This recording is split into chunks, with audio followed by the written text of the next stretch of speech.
Hi guys, I'm Becca, and I'm gonna share my scoliosis story with you. I started before I got surgery, 2 weeks after I got surgery, but ever since then I have been totally busy, which is a really good thing. But I still think I should do an update in what's new with me, and so I just thought I'd do that. So, anyways, um, I'm about 4 months post-op now, so that's really good. I'm back to all sports except for gymnastics. I'm not allowed to do that, of course. But I'm an instructor for that, and I absolutely love that. So it's part of the sport. So, I mean, I guess I got some part out of it. So I guess that's good. But anyways, I'll tell you about my stay in the hospital, how I feel now, how like I felt before I got surgery. So right now I'll start with the morning of surgery. I had to get up at like 2 in the morning because my surgery was scheduled for 7:30 and the hospital is 3 hours away. So we left my house around 2:45 and we got there at 5:10. Yeah, it was a really early morning. And we didn't have to be there until about 6, so we had a while to wait. So we walked around. We just talked. I couldn't eat, and I was really hungry. That was kind of the toughest part, I think. So some things are different, but then you go to pre-op. I got the lidocaine patch on my hand so that I wouldn't feel the IV when they put it in, which I didn't. So that worked out pretty well. So that happened. You go to pre-op and they give you the happy medicine, as they say, and which is basically just Valium. So you get that, and you see your surgeon before that happens. So you'll actually be with it when he tells you what he's gonna do. But I think it really like the way they did it at my hospital was like great, and I love the way they work there. They do everything like right, so it worked well. My when I was actually in like pre-op holding, I had to go to they give the happy medicine, you're out of it. You get rolled down to the OR. If you didn't have that happy medicine, you'd be feeling a little strange getting wheeled down to the OR. But I guess it's gonna have to happen anyways. So you go to the OR. You're there for a couple seconds. The anesthesiologist talk to you, which is what I want to be when I'm older. I want to be a pediatric anesthesiologist instead of being like an actual surgeon. I'd rather be in the OR all the time than meeting the patients. So I'm going to be the pediatric anesthesiologist. Wanted to be one for about 2 years now, and I'm only in 10th grade. So I think I hope I really do that when I'm older. If not, have to find something else, I guess. But I guess I'll just have to try my hardest and get into a good college. But anyways, after surgery, I woke up in the PACU, which is post anesthesia care unit, and I woke up with no pain. I think the first thing I asked for was my cell phone. So I guess I felt pretty good then because normally people don't ask for their cell phones after they get spine surgery. So guess I was happy. And then I just slept the rest of the day, I think. And when I woke up again, I was in my normal room. And then that day, no, yeah, that night, they had to roll me over. So I'd go from side to side. And I wanted to go to my left side.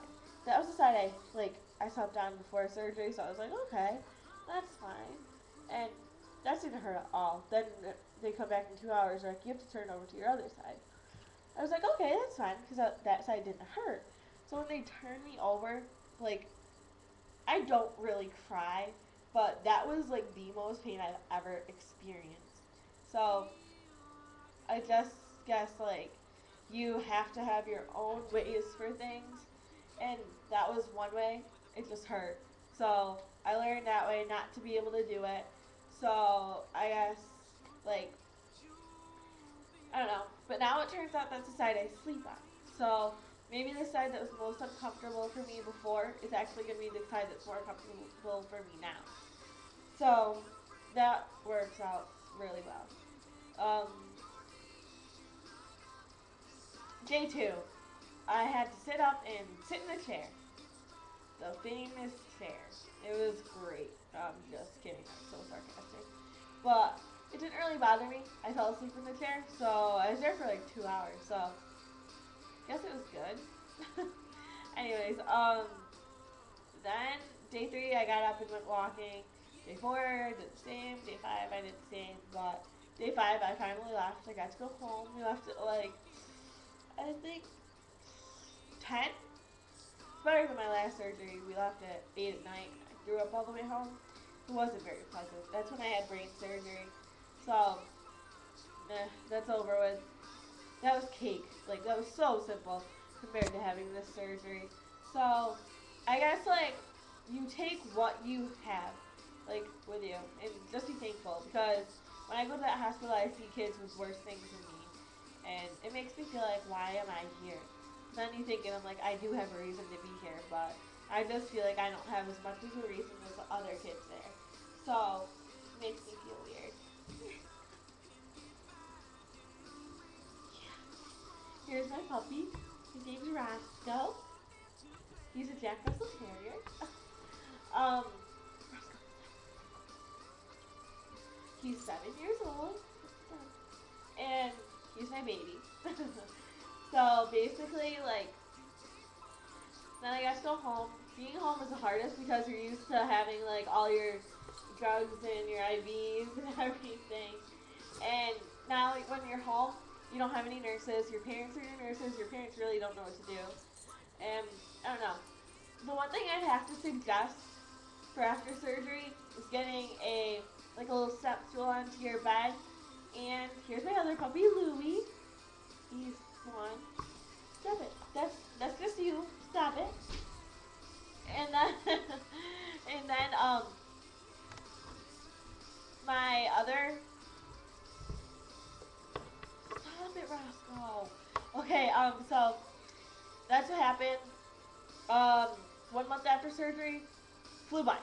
I had a tutor and everything went perfect. So that month it was easy. Well, it was kind of hard because I was getting used to my back, but like the pain got easier and easier as we went. So I guess that was a good thing. And I don't think I said this, but my surgeon was Dr. Hadquist. He was awesome and did an amazing job with my back, well, my correction. So it's good. And then then like after a month, he said I could start like late jogging and conditioning. So I did. So that's good. But then I started actually playing sports. Most people can't do that for 6 to 12 months. So, pretty careful. Like, the first time, I just started throwing the softball lightly. And then I started pitching, because I'm a pitcher for softball.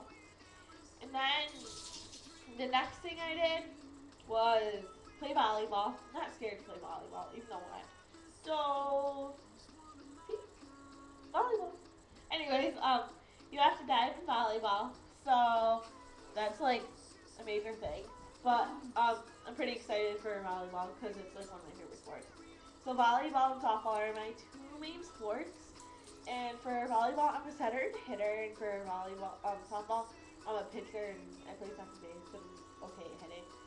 Like 3 months post-op, no, like 2.5 months post-op, I decided to actually like start batting because I was scared at first, but it doesn't really matter to me. Like after I saw my surgeon for the 3 months, I felt totally safe. He's like, you're cleared, you're perfect, your back is beautiful, it's perfectly fine. Go ahead, go play sports, just no gymnastics, which was of course the problem because my favorite sport. I had to quit when I got surgery. Well, I quit in 8th grade when I found out because I was told to. But anyways, my most exciting news now is I am a leader for the Curvy Girls Scoliosis support group, which is like the the Halo Award one with Leah Stoltz, and I'm the Massachusetts one right now, well, the Western Massachusetts one. But if you can't find anyone in Massachusetts, or if no one takes it, you can always contact me for that. But I'm totally excited about that. But I'm gonna go. This video has been long enough. Thank you so much for watching.